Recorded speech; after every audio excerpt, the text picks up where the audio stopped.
Гэр бүл судлаач хэлсэн байлаа. Манай Монгол улсад одоо 980 мянган өрх байдаг гинэ. Тэгээ энэ 980 мянган өрх төр Монгол улсын тусгаар тогтнол одоо оршиж байна гэж ингэж хэлсэн байна. Тэгээ би бол энэтэй бол санал нэг байна. Тэгэхээр олон янзын гэр бүл байд юм байна л да. 10 төрлийн гэр бүл байна гэж байна те. Дан гэр бүл, нийлмэл гэр бүл, дунд насны гэр бүл, ахмад насны гэр бүл, залуу гэр бүл, хөгжлийн бэрхшээлтэй, за мөн одоо олон соёлтой гэр бүл, за гэрээт гэр бүл, за хамтран амьдрч гэх юм те. Тэгээ энэ дотроос би бол энэ нийлмэл гэр бүл гэдэг асуудлаар бол их сонирхлоо л да. Тэгэхээр нийлмэл гэр бүл бол энэ 980 мянган өрхийн 200 одоо 4 Улаанбаатар хотод нийлмэл гэр бүл амьдарч байна гинэ. Тэгэхээр нийлмэл гэр бүл гэж юу хэлж байгаа нэхээр ураг буюу түүнээс дээш одоо гэр бүл нэгэн гэрт амьдарч байгааг нийлмэл гэр бүл гэж хэлээд байна л да. Энэ нийлмэл гэр бүлд одоо хамгийн их одоо өртөж одоо хохирогч болж байгаа нь ахмад наснууд байна гэсэн юм судалгаа гарсан байгаа байхгүй. Тэгэхээр өнөөдөр ахмад наснууд маань бас гэр орондоо чөлөөтөө, тайван, сайхан амьдрах хэрэгтэй. Гэтэл нөгөө хүүхдүүд нь 2 буюу 3 одоо нийлмэл гэр бүл ингээд амьдраад явчихаар нөгөө ахмадууд чинь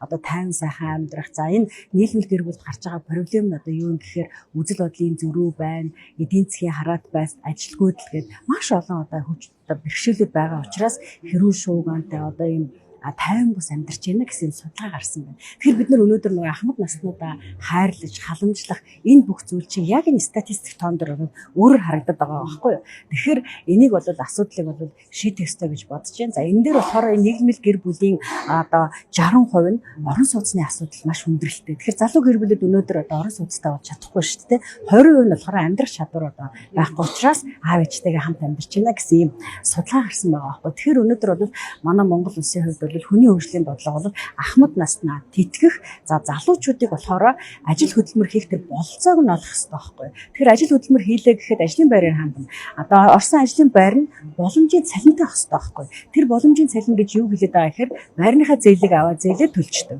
Үлдснээр нь амьдралаа аваа явуулдаг. Энэ бүх боломжийг л залуучуудад олох хэрэгтэй. Түүнээс залуучуудад бол халамж хэрэггүй байхгүй.